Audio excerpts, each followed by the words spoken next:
Well, I would say for most shippers, the biggest blind spot is they don't have access to a centralized repository with all their transportation data in real time. They have no ability to understand what normal looks like for them on a regular basis. You have to know your data in order to effectively know how you're going to improve or change. We'll talk to shippers who will say, I have a particular KPI that I need to improve by 5%, but do you even know where you currently stand? How can you track it and be able to identify what's directly impacting that particular KPI?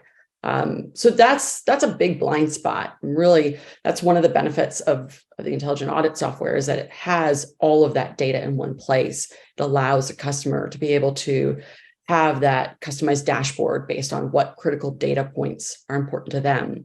The other area that I would say, as far as blind spots is just with all of the different activity and happenings of parcel shipments, or really any shipment, so many things can occur along the way, and so many additional fees or changes can happen. And so one of the things that Intelligent Audit has built into our software is proprietary machine learning, which detects changes in our customers' data so that we can address those blind spots when they do happen.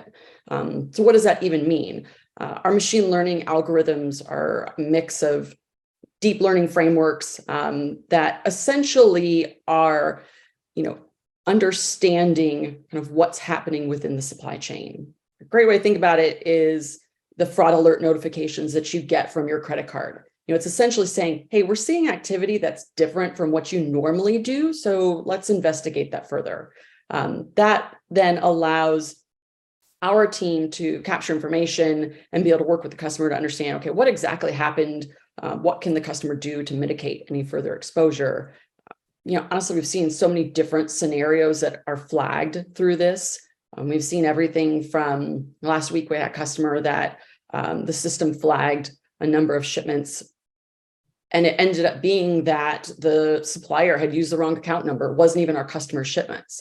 But the system had identified that based off of some reference information and other detail that it saw that said, hey, this is different than what we normally see from this customer. So being able to use that technology to help eliminate those blind spots, because in a lot of cases, those little things that are occurring, we're using technology to identify them very quickly and be able to address them quickly. Whereas, in the past, it would occur for weeks, months until somebody kind of knows, hey, what's happening here? What something looks weird. So we're really kind of using that technology to help eliminate those blind spots as quickly as possible.